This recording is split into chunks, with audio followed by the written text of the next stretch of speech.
so it's this free flow of people, this free flow of ideas that has really vaulted higher education to the forefront.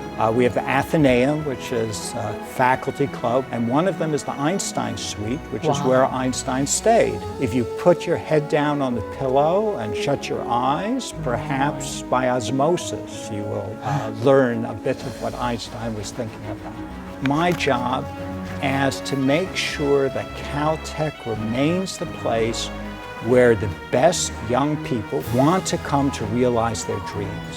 And you want them to feel that at Caltech they can do something that they can't do anywhere else in the world.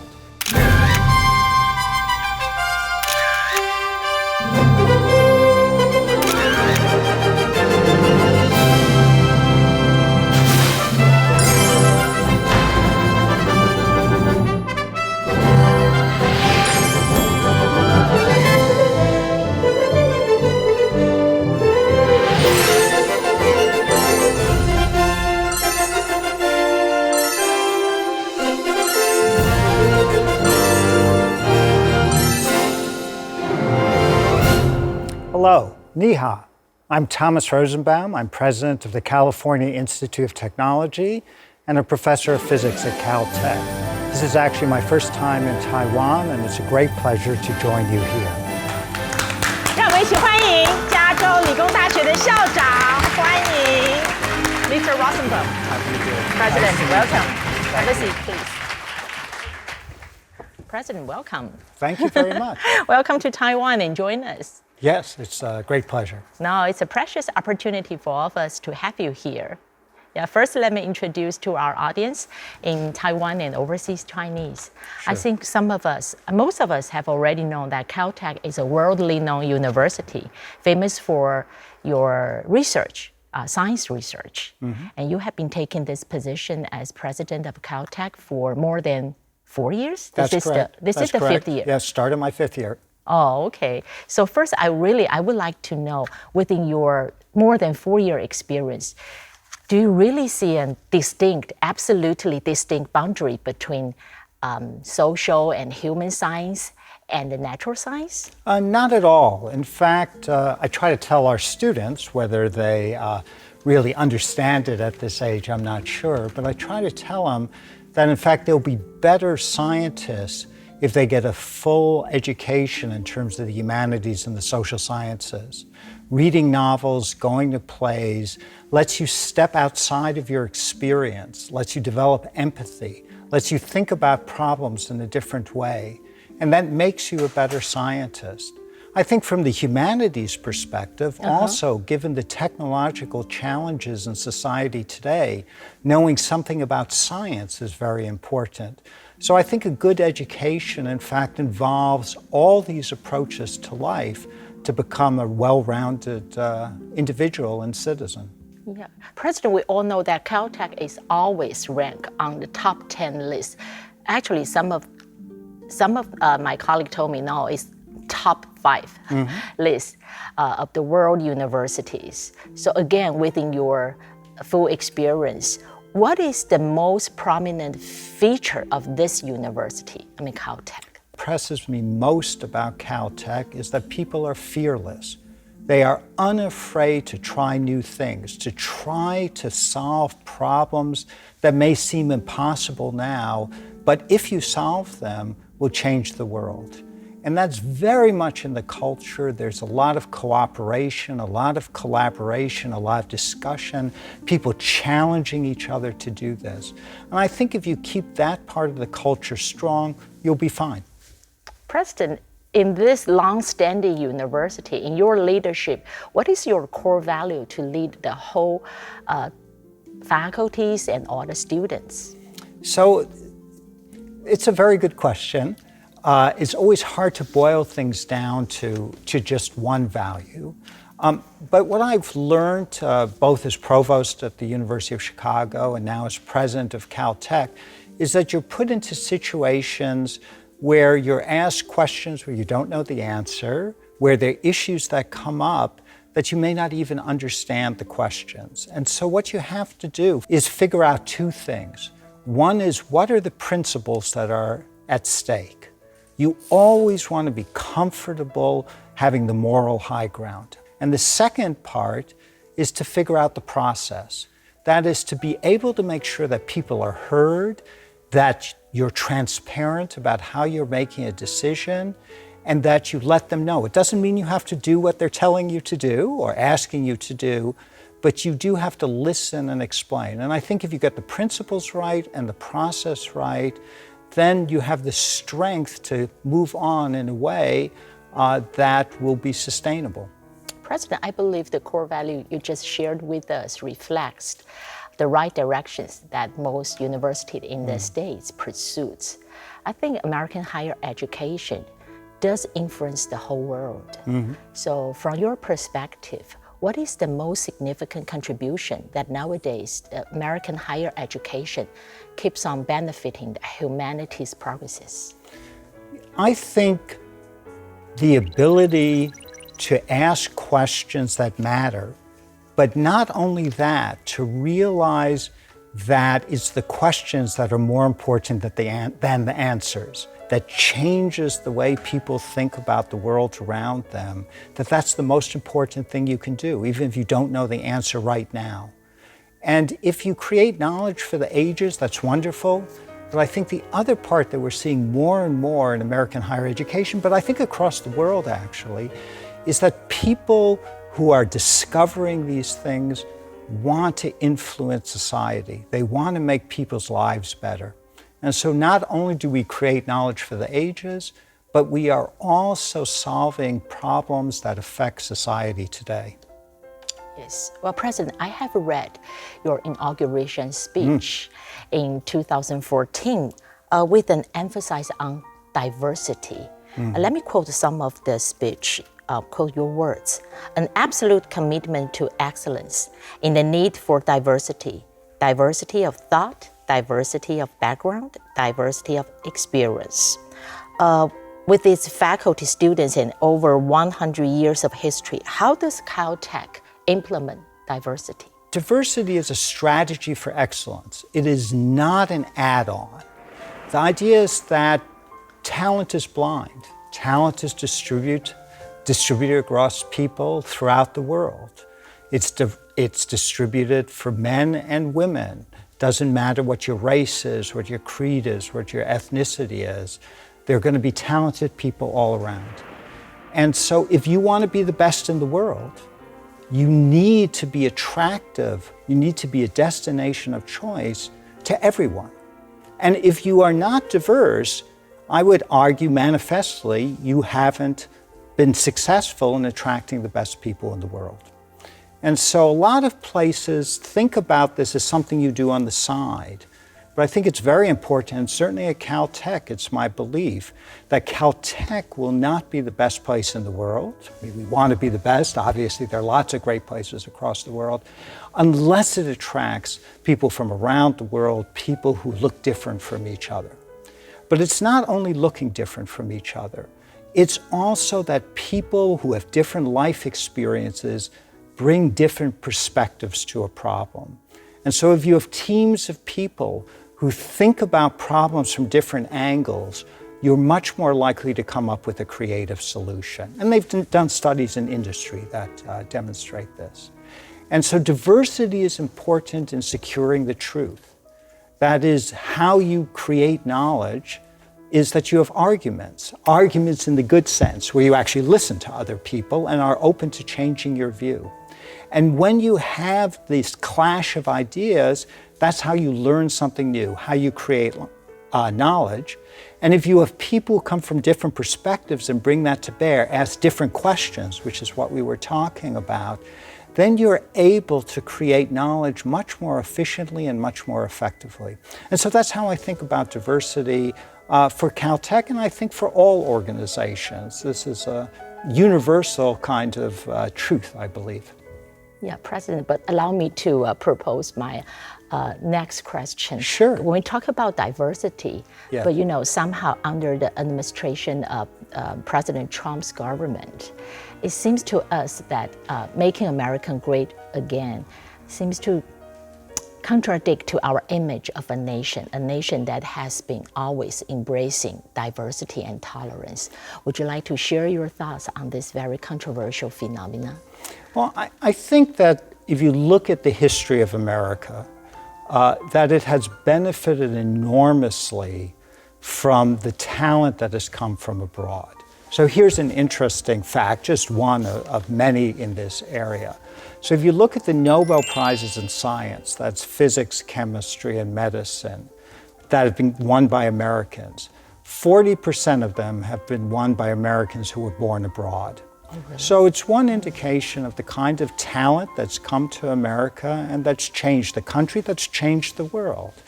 And so I think it is extraordinarily important to continue this for America's future and the world's future.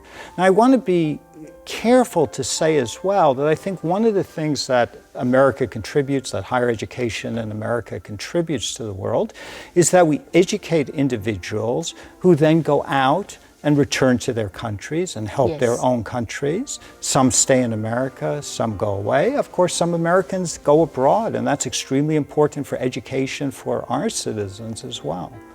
And so it's this free flow of people, this free flow of ideas that has really vaulted higher education to the forefront in America and elsewhere. And I think if we look towards the future, it's really the only stable way to continue this sort of excellence. So I'm very keen to see that continue, and I think that we've been enriched as a society because of this flow of people and ideas. I heard that even Einstein had taught in Caltech.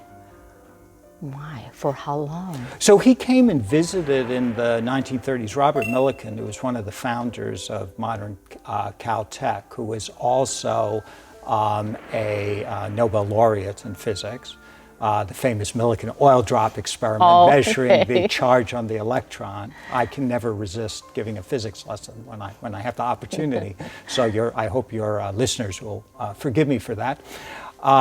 And Einstein came and visited. He was very interested as well in the 1920s, of course, about the effects of general relativity on the motion of Mercury, and we ran a big telescope.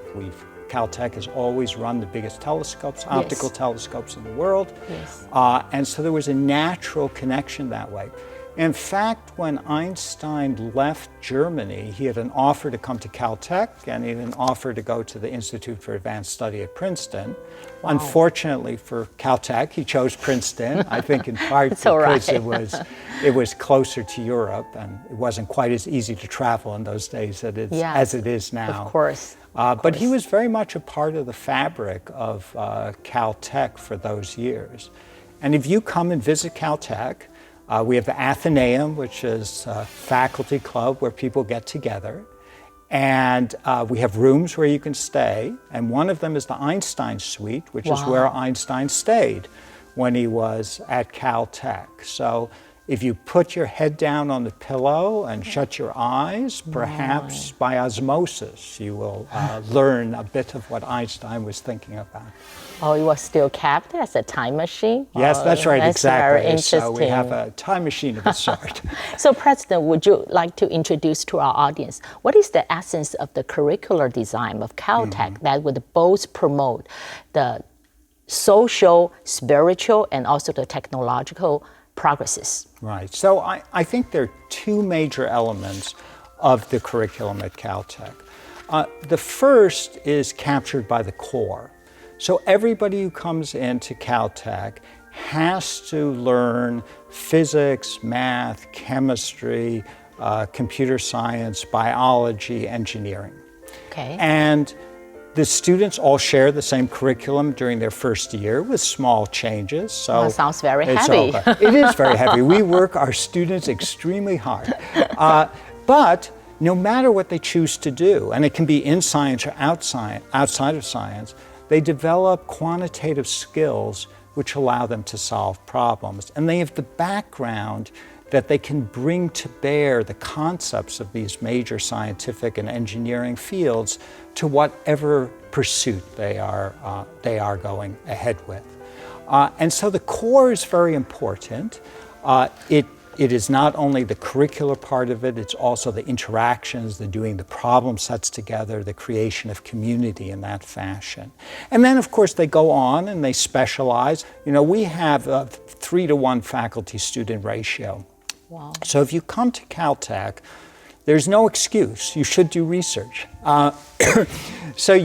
It may not be the research that you're going to do in your career, even if you're an academic. And if you're not an academic, you probably wouldn't be doing research, although, of course, in industry you can, and do very formidable research.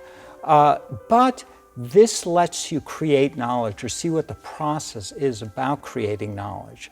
It's not solving a problem where you know the answer. It's much different, but it's a different sort of reward. And so for all our students, all of them essentially do research in the summer. We have a summer undergraduate research fellowship program, and we encourage them to talk to faculty members and just find a spot in a laboratory. Then you form your own mini family in a research group. You meet the graduate students, you meet the postdocs, you learn from the faculty members. And so it's a very stabilizing influence as well. It's the essence of what a Caltech education is and should be. Yes.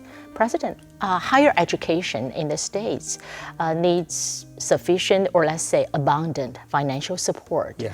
Recently, I've read an article, actually it's an in-depth coverage from the States. It pointed out that nowadays the average American college graduate carries the burden of student schooled loan debts up to $40,000 US dollars. That's very heavy. I would like to hear your thoughts on this phenomena. How do you think about this heavy burden on the average, especially local American student? Right. So I think this is really a challenge of higher education to make it affordable for students.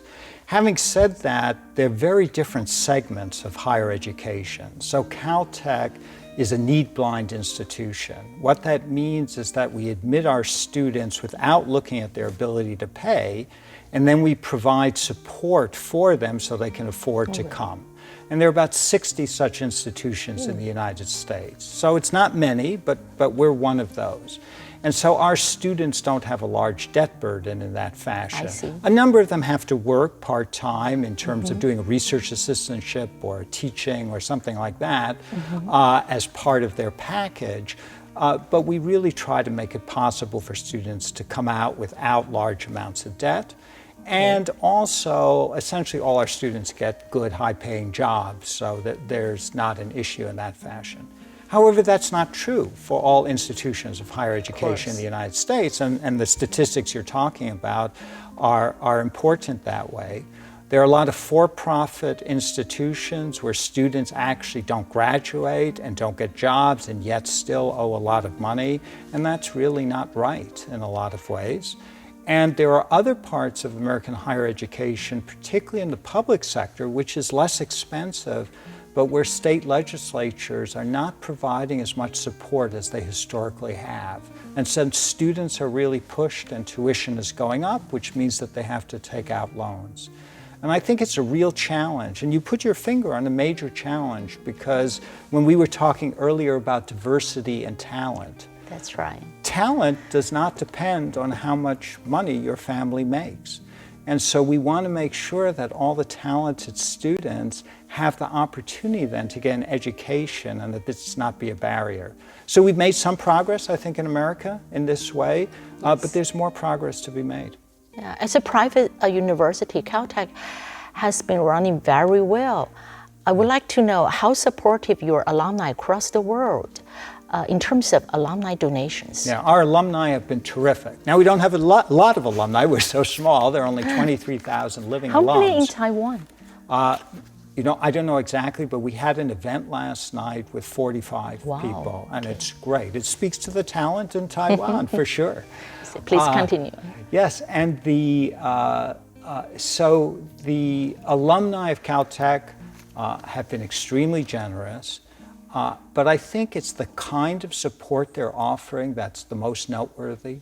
So what alums understand about part of the secret of Caltech, which we've been talking about, is the ability to take risks, to try something that may not work, but is important.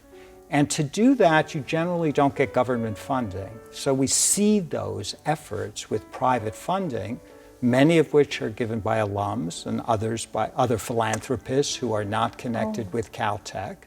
And that lets us try something out and prove whether it's going to work or not. And if it doesn't work, that's okay, because if you weren't taking risks, then everything would work. And so our alums have been pivotal in positioning Caltech to make great discoveries. So the discovery of gravitational waves is a wonderful example of that. Wow. Where we had support from foundations and our endowment to actually build the first prototype in the 60s when it seemed almost impossible that you could actually detect gravitational waves. And then it was taken up in a glorious way by the National Science Foundation, largest project funded, well over $1 billion, over 40 years. And of course, as you know, a couple of years ago, made the first direct detection of gravitational waves, listened to the universe in a new way, and is telling us a lot about the world, the universe around us. Yes, but President, talking about alumni and faculties, yes. I would like to congratulate Caltech that by the 4th of October, the Nobel Prize winner, Caltech has 38. That's now correct. 38. That's correct. Nobel Prize winner, to its number, awarded to 22 alumni. That's correct. The item was chemistry this year? This year, Frances Arnold won the Nobel Prize in Chemistry.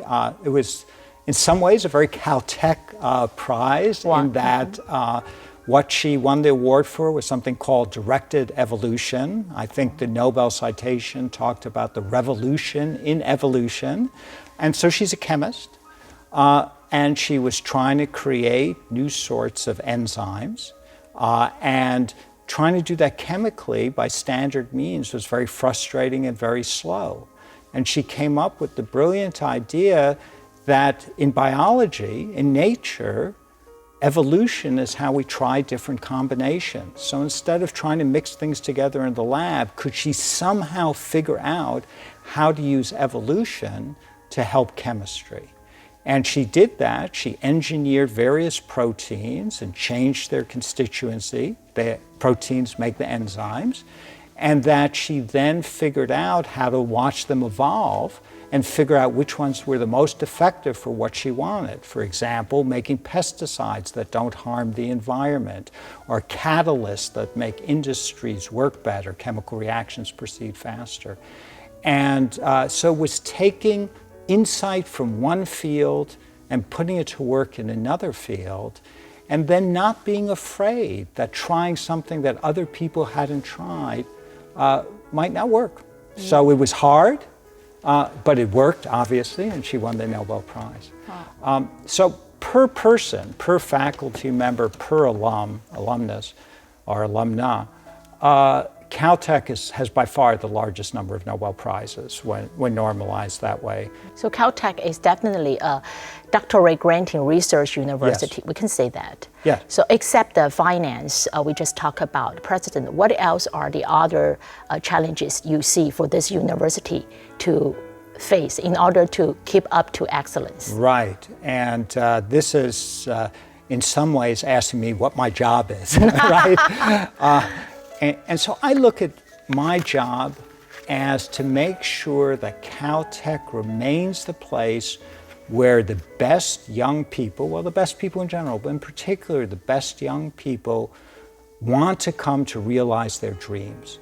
You want them to dream big, and you want them to feel that at Caltech they can do something that they can't do anywhere else in the world. And that, again, is a lot about the environment. And they feel that the resources, the conversations, the support are such that Caltech can do something special. Because we're small, what are our leverage points? So we run the Jet Propulsion Laboratory for NASA. So we send all those robots to Mars that are walking on the surface. We send probes that are now not even in the heliosphere, have left the sun's orbit and are going into interstellar space. So you can ask these sorts of questions that you can't do anywhere else. Scientists about earthquake engineering and earthquake detection, So we run a earthquake network up and down the West Coast to be able to collect data to do something special in terms of, and we try to collect the people who are interested in taking those risks, as we were talking about. So that's my job. It's a simple one. And not everyone is able to find the kind of educational experience that will let them do the best in life. And I think that's a real challenge for us. I think there are also issues about the value of the humanities. That was the first question that you asked me. There's some feeling that the purpose of a higher education is to get a job. And I don't want to dismiss that. I mean, it is extremely important that we give our students the ability so that they can usefully work through life. And that's an important part. But it's not all that an education is about. You want to educate the future citizens of the country. You want people to develop passion so that they have satisfying lives in that fashion. You want them to try new things and to continue to learn throughout their lives.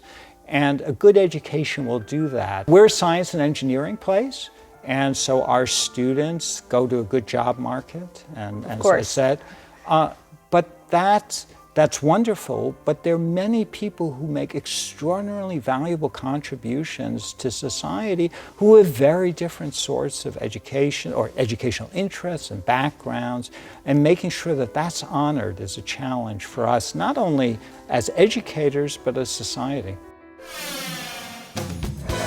43% of Caltech students are Asian. Yes, that's the reflection, I think, of the merit criterion trumping everything else. And we're also located in California, in a region where there's a large Asian American population. I think that contributes in terms of our applicant pool.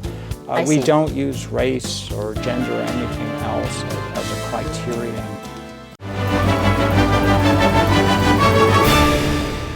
I see. President, there is an association, Student for Fear Association in the States this year, actually this summer, accused Harvard University systematically discriminating Asian Americans by using some kind of racial quota and constantly granting the Asian Americans lower personality quality ratings. Right. It's very controversial. Would you like to share your thoughts with us on this matter? So I can't comment expertly. Of course. The suit is against Harvard. I frankly don't know the details of their admissions processes. I can tell you, though, about how Caltech thinks about it. When we do admissions, and we take 6% last year of the applicants who apply to us, so we have a large pool of students. A lot more of those that get in could do well at Caltech, but we have limitations because we try to stay at a small size, is that we look first and foremost for merit. We don't really care about your background or anything else. We're interested in what your contributions have been and will be in science and engineering, and in the STEM fields, and you know, as a curious human being. And then we look at people holistically. We don't just look at their test scores. We don't just look at their whatever these arbitrary rankings are. We don't look at necessarily, I mean, we look at their grades, but not only that. We look at everything and try to understand who the person is. So it's very important to look comprehensively and holistically at each student. But we're very careful to have multiple readers of every case, so it's not one person making a decision, and go through, and then we do the best we can in that fashion. Where the challenge is, I think, for us, is that we want to, well, for all of us, in terms of admissions, is we want to be able to create the pool. That's where you want to get the diversity. You want to get everybody interested in Caltech or Harvard or Yale or whatever, Stanford, whatever it might be, or Ohio State University, and have them apply so that your pool is diverse, and then you just use merit then once you've created the diverse pool. And so that's the kind of approach we've taken to create our student body. Yeah, actually, on my data, 43% of Caltech students are Asians. Yes. Wow, the rate is pretty high. It is. We as it turns out, we have more Asian Americans than we do most of our peers. But that's the reflection, I think, of the merit criterion trumping everything else. And we're also located in California, in a region where there's a large Asian American population. I think that contributes in terms of our applicant pool. But we don't have quotas. We don't use race or gender or anything else as a criterion for admissions. But certainly, it appears that Asian American families value education in a way that is really wonderful. And those values are transmitted to their kids, obviously. And I think that presumably there are all kinds of sacrifices that are made to position their children in a way that being successful in terms of their education receives the right sort of help and feedback. And you know, all our students are driven, if you will, in that way to learn, and Asian American students are you know, just part and parcel of that community. Yes. President, we talk about diversity today. Yeah. People with diverse cultural background enhances the charms of American culture. Yeah. Your grandfather had stayed in China for not a short period of time in a refugee that accommodate people without ID paper. Correct. Having knowing ancestor traveling overseas in that situation, what is the significance for you? Yeah, so you're referring to my grandparents who left Germany very late, Nazi Germany, were Jewish, and so they had to leave if they were going to survive.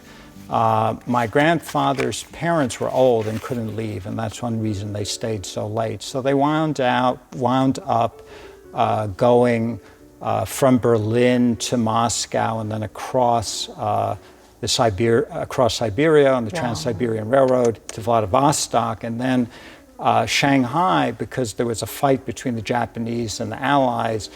You actually did not need papers to get into it. So it was one of the few places you could get in without the proper papers. So they spent the war in Shanghai. My mother had been sent on a kinder transport earlier to England, so she went to England, spent the war in England, came to the United States just actually after Roosevelt died. My parents, my father's also German Jewish, and his family, they escaped via Palestine. My parents didn't know each other. They met in the United States and then came there. And this is a somewhat common story for German Jews, of course, who were fortunate enough to get out. A story of time. Yeah, it's a story of time that way. But to your question, it makes one appreciate a number of things. It makes you appreciate the United States and the fact that it welcomed people from around the world. And I'm very grateful to the United States that way and those ideals, and why I'm concerned that those ideals continue. It makes you recognize and appreciate that there are good people around the world. They're bad people, they're good people, but you see in terms of being welcomed into Shanghai that was certainly a very positive aspect as well. And it makes, I think, you shouldn't take things for granted. That is, you can be part of a very good situation. I mean, German Jews were assimilated into society in Germany for a long time. Both my grandmother and grandfather on my father's side were doctors. My grandfather, who wound up in Shanghai, was a lawyer, so they were educated, they were contributing to society. And yet, if you don't pay attention, things can change. So it's also a lesson about being involved with society and trying to make sure that these lessons are not forgotten. And so it's been very powerful. I mean, some of these relate to universities, of course, but a lot of it's just about life and one's responsibility as a citizen. Now, would you like to extend your elaboration on the 5 elements which you have always emphasized on? Actually, you call it intellectual magic. Those are excellence, ambition focus, intimacy and perspective. Right. Well, thank you. So I was talking specifically in that about Caltech, which has a somewhat different model than our peers, but I think some of the lessons are more generalizable, but some of them are specific to Caltech. In the sense of focus is something that's very important at Caltech, because we've made the decision basically not to grow.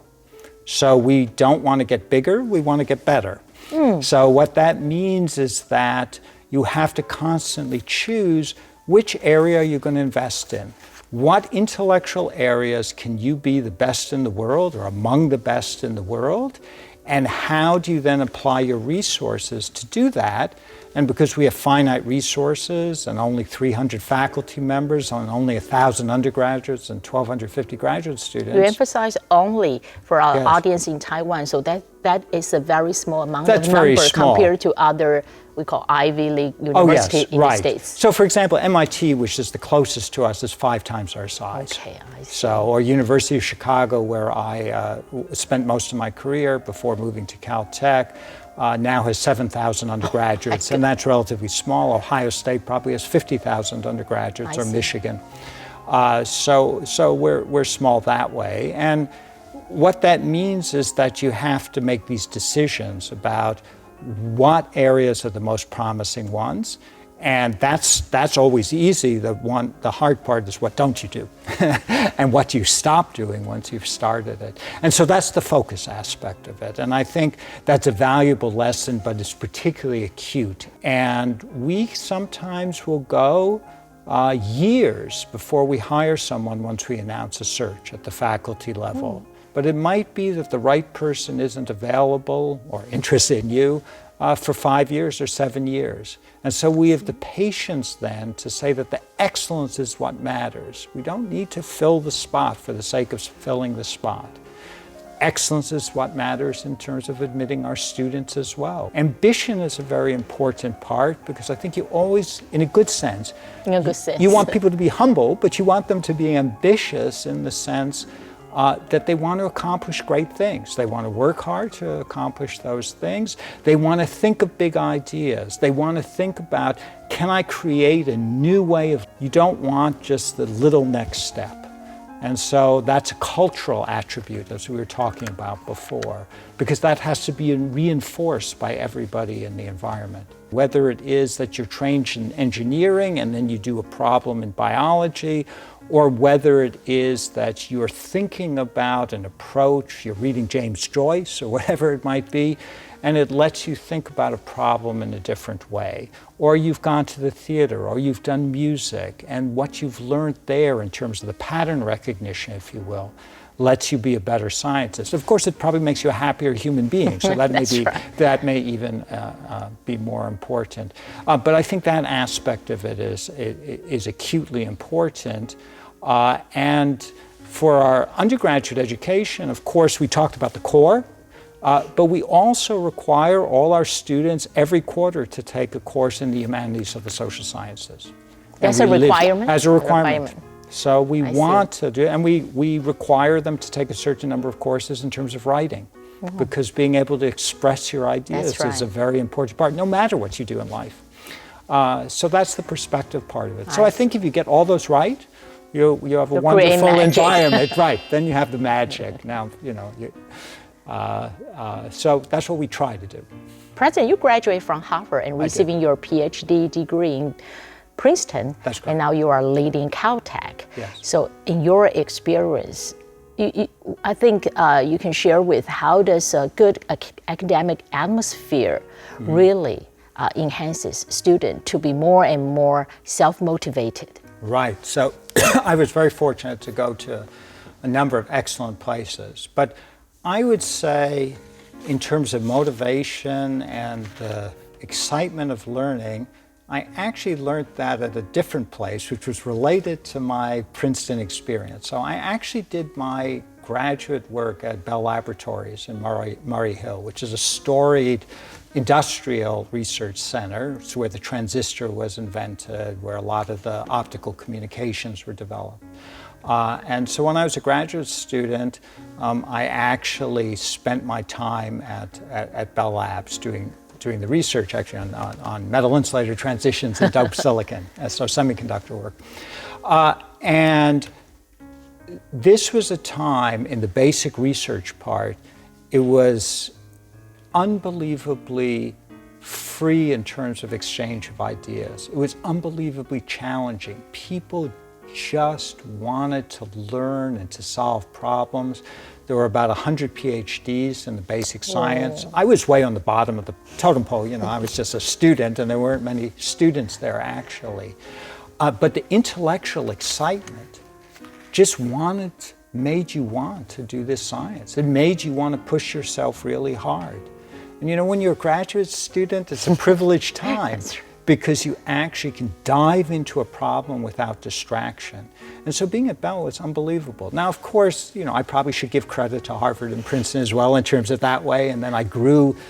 I left Bell to go to University of Chicago primarily because I wanted to have students. And I wanted to be an educator in that sense, a mentor to students. And that you couldn't do at Bell Labs. But the interaction, the collaboration, the challenge was very similar. But I think I really learned that part at Bell Labs. Given problems, we sometimes don't have answers. But just to see how they think through it. That's hard. But it's not a trick. They know that's coming. They're challenged in ways that require them to work together. And through life, that's true too. You can't solve everything on your own.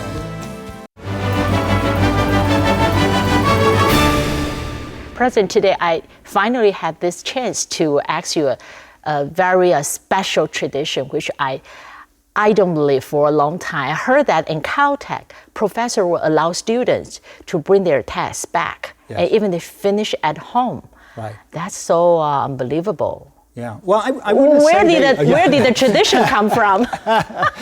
So it's not only that they allow them to, that's the expectation. There are very few exams given in class. And it's part of Caltech, which is the honor code. And it's an expectation. And it works remarkably well. I mean, you might not think, well, but again, it's a cultural aspect. It's also we're small. And so everybody is imbued with this sort of idealism about what learning should be about. But students, in fact, so on a take-home exam, they're given a certain amount of time to do it, but of course you're not there. And sometimes they'll be in the middle of the problem and they haven't finished it. So what they're supposed to do and what they do is they draw a line saying my time is up, and then they can continue working on it and finish it, and then it's up to the faculty member whether they want to count that or not. But it's really the responsibility of the student to be able to testify to what they've done. And I think part of it reflects also we know that Caltech's a difficult place. We give them problems that sometimes don't have answers. But just to see how they think through it. That's hard. But it's not a trick. They know that's coming. But they're challenged in ways that require them to work together.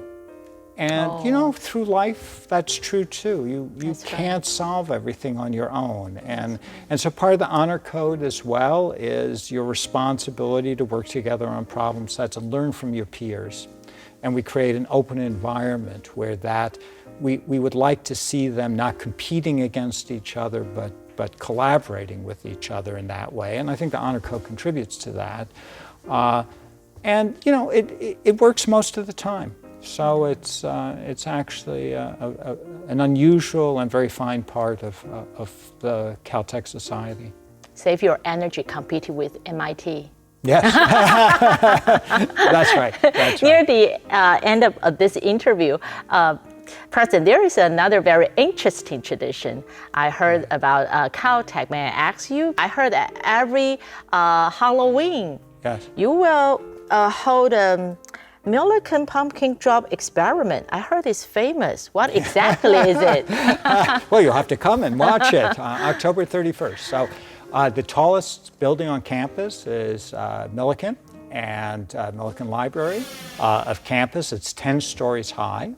And on Halloween, the students get on the top and they drop a pumpkin, as you can gather. Now, the idea is that it's a scientific experiment in a certain way. It's entertainment, but it's also a scientific experiment. So, of course, Galileo very famously climbed to the top of the Tower of Pisa and dropped 2 balls of different masses to show that they fell at the same rate.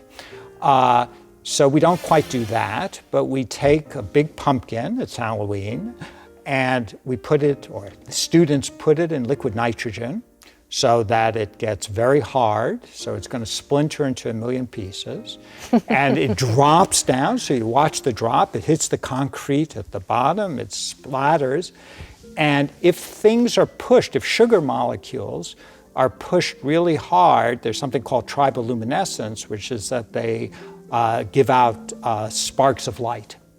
And so that I don't think anybody's ever seen it give sparks of light, but in principle, that's the experiment that's being done. But really, the campus, well, we protect the students so they don't fall off the top of the building, and we clear the area. But a lot of people come out to watch this, and it's become an annual tradition, and it's part of the tradition of pranks at Caltech as well, where students are supposed to be clever and ingenious in terms of using their scientific skills for general entertainment. Another unforgettable part of Caltech students' college life. Yes, that's right, exactly.